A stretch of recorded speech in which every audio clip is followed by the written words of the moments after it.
திரையுலக பன்முக கலைஞர் நமது வியப்பிற்குரிய திரு சிவகுமார் சார் அவர்களே, 1000 ஆண்டுகால தமிழ் அறிவு தொடர்ச்சியின் சமகால அடையாளமாக இருக்கக்கூடிய மதிப்பிற்குரிய பாலகிருஷ்ணன் சார் அவர்களே, இந்த நிகழ்வில் கலந்து கொண்டிருக்கக்கூடிய சாரினுடைய பேராசிரியர் பெருமக்கள், நண்பர்கள், உறவினர்கள், பேசி சென்றிருக்கக்கூடிய எழுத்தாளர் இமயம், நெல்லை ஜெயந்தா உள்ளிட்ட அனைவருக்கும் என்னுடைய இனிய வணக்கத்தை தெரிவித்துக் கொள்கின்றேன். ஒரு 2 ஆண்டுகளுக்கு முன்பாக சங்கர சரவணன் சாருடன் ஒரு விவாதம், தமிழ் பண்பாட்டில் அவர் நிறைய வகுப்புல சொல்லியிருக்கார். தமிழர் திருமணத்தில் தாலி, தமிழர் பண்பாட்டில் ஒவ்வொரு நிகழ்ச்சியும் எப்படி வந்தது என்பது தொடர்பாக நிறைய கருத்துக்களை சொல்லியிருக்கிறார். ஏதோ ஒரு விவாதத்தின் போது தமிழர் பண்பாட்டில் பிறந்த நாள் என்று அவரிடத்தில் நான் சில என்னுடைய ஐயங்களை கேட்டேன். நிறைய தகவல் சொன்னார். அப்போ என்னுடைய கருத்தில், இல்லை சார், பிறந்த நாளை தனி மனிதர்கள் தங்களுக்கு தாங்களே கொண்டாடி கொள்வதில் பொருத்தமே இல்லையே, நம்ம பண்பாட்டில் எங்கேயும் அப்படி சொல்லவே இல்லை என்று சொல்கிறப்ப அவர் சில கருத்துக்களை சொன்னார். மாறி அது விவாதம் தொடர்ந்தது. அப்பொழுது சொன்னேன், சார், உங்களுடைய பிறந்த நாள் எப்போ உங்களுக்கு 50வது பிறந்த நாள்? அப்போ அவருடைய பிறந்த தினத்தை சொன்னார். இல்லை, உங்களுடைய பிறந்த நாளை கொண்டாடணும் என்று அவரிடம் கேட்டப்போ அப்போ மறுத்தார். அப்புறம் பிறகு அதுக்கு சில காரணங்களை எல்லாம் சொல்லி இந்த நிகழ்ச்சி ஏற்பாடு செய்ய வேண்டும் என்று 2 ஆண்டுகளுக்கு முன்பாக தீர்மானித்து, சமீபத்தில் ஒரு மாதத்திற்கு முன்பாக அந்த நினைவு மறுபடியும் அவர்கிட்ட நினைவூட்டி அந்த இதுக்காக ஒரு ஏற்பாடு பண்ணணும். ஏன் கொண்டாடணும் என்ற கேள்விக்கு மிக நுட்பமான ஒரு 3 தளத்தில் அவர் இயங்கக்கூடியதை இன்றைய சூழலில் எப்படி அனைவரும் தெரிந்து கொள்ள வேண்டும் என்பதை சொல்வதற்கு தான். இந்த நிகழ்ச்சிக்கு வர்றதுக்கு முன்னாடி இன்னைக்கு வாட்ஸ்அப்பில் ஒரு ஃபார்வர்டு வந்தது. சைனாவில் புதிதாக ஒரு சட்டம் இயற்றி இருக்கிறார்கள். என்ன சட்டம் என்றால், எந்த துறையிலும் நிபுணத்துவம் இல்லாதவர்கள் கருத்துக்களை தெரிவிப்பதை அதற்கு ஒரு ஃபைன் பண்ணணும். குறிப்பாக மெடிசனில், எஜுகேஷனில், இன்னொரு ஏதோ ஒரு துறையில். இதில் எல்லோரும் அவங்களுடைய கருத்துக்களை சொல்கிறாங்க. இப்போ நம்ம யூடியூப் எடுத்து பார்த்தோன்னு வச்சுக்கோங்க, இங்கே ஓஜி மேடம் வந்திருக்கிறாங்க, டாக்டர் மேடம். ஆனால் டாக்டர் அந்த இதை பற்றி மற்றவங்க சொல்லக்கூடிய கருத்துக்கள் ரொம்ப அதிகமாக இருக்குது. அதை விட ரொம்ப முக்கியம், அந்த துறையில் துறை சாராதவர்கள் செய்யக்கூடிய பிரச்சனைகளை விட அந்த துறை சார்ந்தவர்கள் அந்த துறைக்கு இழைக்கக்கூடிய பிரச்சனைகள் தான் மிக அதிகம். அதாவது, ஒரு பெரிய பொறியியல் விஞ்ஞானி பட்டம் பெற்று மிக உயர்ந்த இடங்களிலெல்லாம் இருப்பார்கள். மருத்துவத்தில் பட்டம் பெற்று சிறந்த மருத்துவர்களாக பணி செய்து கொண்டிருக்கிறார்கள். ஆனால் அவ்வப்போது அவர்கள் அறிவியலுக்கு ஒவ்வாத கருத்துக்களை தெரிவிக்கின்ற போது அவர்கள், அதாவது அந்த துறைக்கே சம்மந்தமில்லாத ஒருத்தர் பண்ணக்கூடிய டேமேஜை விட இவங்க பண்ணக்கூடிய டேமேஜ் தான் ரொம்ப அதிகமாக இருக்கு. இது இன்னைக்கு மிக மிக முக்கியமான ஒன்று. இதற்கு பின்பு என்ன, இதுக்கு பின்னாடி என்ன ஒரு தத்துவம் இருக்கிறது என்று பார்த்தால், ஒருவர் மிகப்பெரிய சயின்டிஸ்டாக, ஒரு விஞ்ஞானியாக ஆவது என்பது எளிது. ஆனால் அவர் எப்போதும் சயின்டிஃபிக் டெம்பரோட இருக்கிறாரா, அறிவியல் மனப்பாங்கோடு இருக்கிறாரா, எந்த ஒன்றையும் தரவுகளின் அடிப்படையிலும் அறிவியல் தத்துவங்களின் அடிப்படையிலும் நிரூபிக்கப்பட்ட முறைகளின் வழிகளிலும் ஒன்றை புரிந்து கொள்கிறாரா, அல்லது அவர் தொடர்ச்சியாக வலியுறுத்துகிறாரா என்பதுதான் மிக மிக முக்கியம் என்ற மிக முக்கியமான ஒரு அறிவு தாக்குதல் இன்றைய இணைய உலகில் நடந்து கொண்டே இருக்கிறது. இன்னைக்கு வாட்ஸ்அப்பில் ஒரு தகவல் வருது என்றால் அது எந்த அளவிற்கு உண்மை என்பதை நம்மால் உறுதிப்படுத்தவே முடியாது. ஏறத்தாழ பாதிக்கும் மேல் வரக்கூடிய தகவல்கள் உண்மையாகவோ அல்லது பாதி உண்மையாகவோ இருக்கிறது. இத்தகைய சூழலில் அறிவு தளத்தில், இன்டெலெக்சுவல் ஃபீல்டு, இந்த தளத்தில் செயல்படக்கூடியவர்கள் எப்படி இருக்க வேண்டும் என்பதற்கு மிகச்சிறந்த உதாரணம் டாக்டர் சங்கர சரவணன் அவர்கள். அவர் 3 தளங்களில் செய்யக்கூடிய பணி என்பது சமகால தமிழ் சமூகத்தில் மிக மிக முக்கியமானது. ஒன்று, தமிழுக்காக அவர் செய்யக்கூடிய பணிகள். இன்னொன்று, அறிவு பண்பாட்டு தளத்தில் அவர் ஆற்றக்கூடிய பணிகள். அடுத்து 3வது, அடுத்து வரக்கூடிய தலைமுறையை வழிகாட்டக்கூடிய ஆசிரியராக அவர் எத்தகைய பணி செய்கிறார். ஏன்னா நீங்கள் பேசுகிறப்ப நிறைய பேர் எழுத்தாளர் இமயம் பேசுகிறப்ப இவர் பாடம் எடுக்கக்கூடிய ஆசிரியர்னு எனக்கு தெரியாது என்று அவர் குறிப்பிட்டார். அவங்க டாக்டர் ஜெயஸ்ரீ மேடம் பேசுகிறப்ப இதுவரையில் தமிழுக்கு மொழிபெயர்க்கப்படாத பல அரிய மருத்துவ அறிவியல் புத்தகங்களை மொழிபெயர்ப்பில் அவருடன் இணைந்து பணியாற்றினேன் என்று குறிப்பிட்டார்.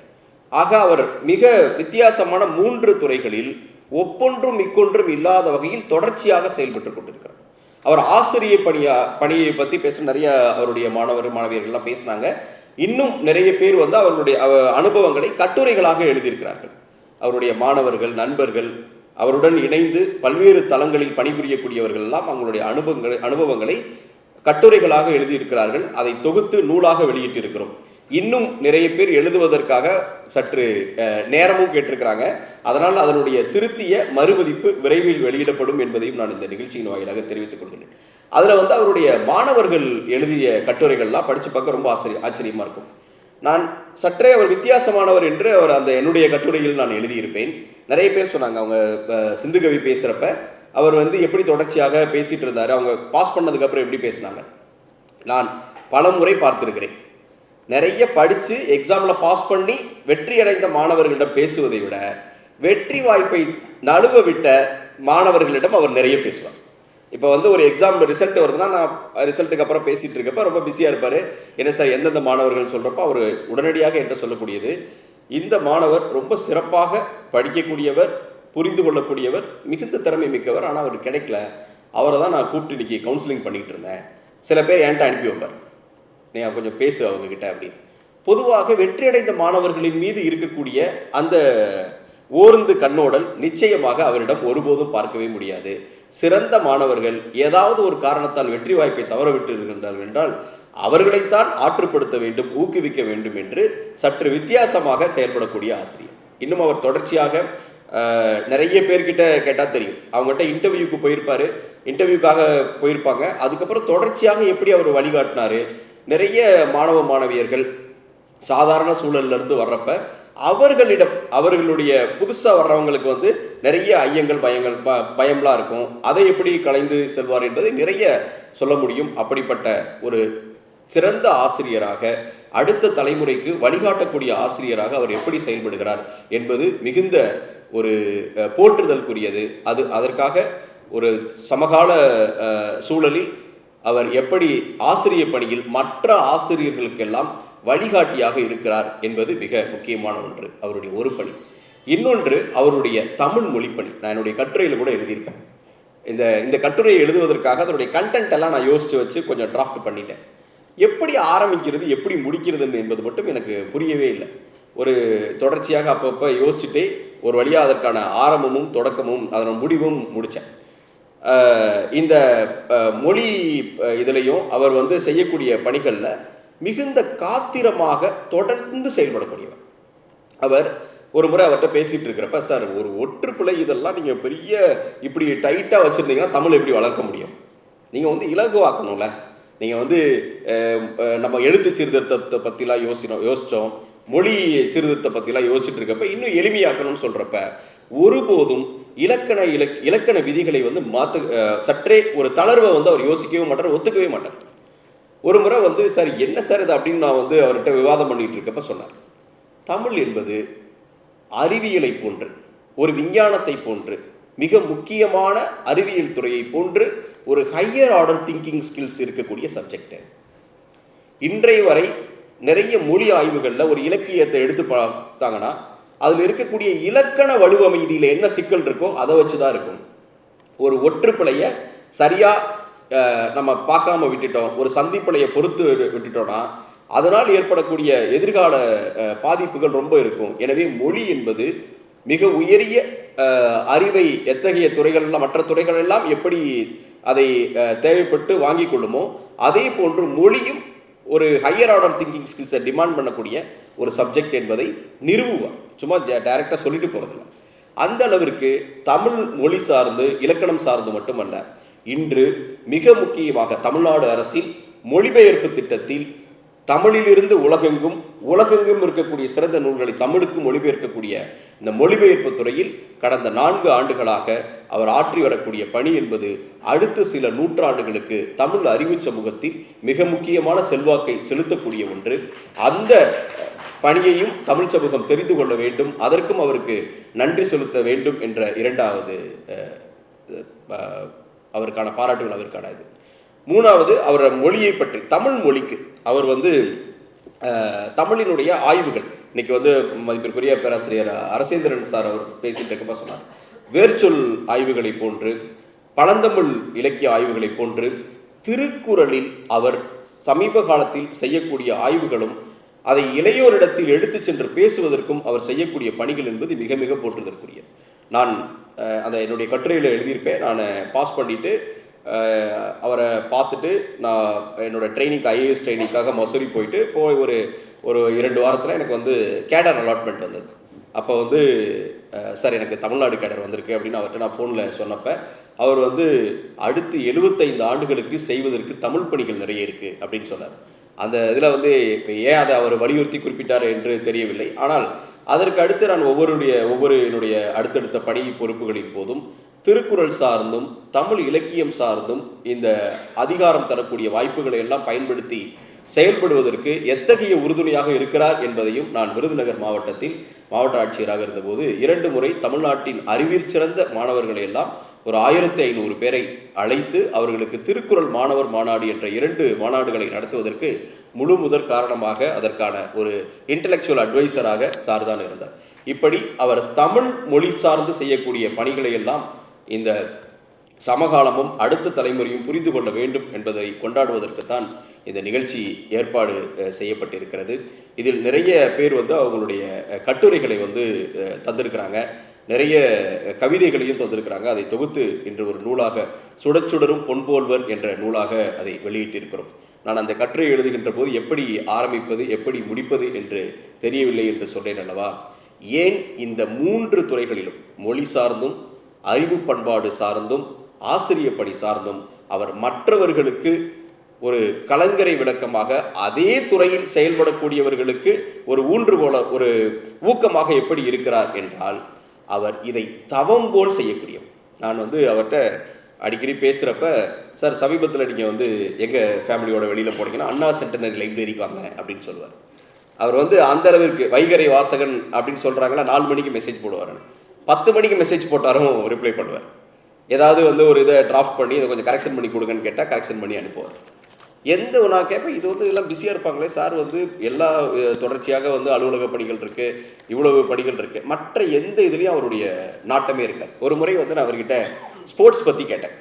நான் வந்து சார் ஸ்போர்ட்ஸில் எதுவும் விளையாடுறது, சும்மா இருப்பான் நீ வேறு அப்படின்னு, எனக்கு இதுக்கே நேரம் பத்தலை என்று அவருடைய ஃபோக்கஸ் என்பது இதில் மட்டும்தான். அது இப்போ இல்லை, அவர் படிக்கிற காலத்திலிருந்தே அதில் வந்து ரொம்ப தொடர்ச்சியாக செயல்பட்டு கொண்டே இருக்கக்கூடியவர்.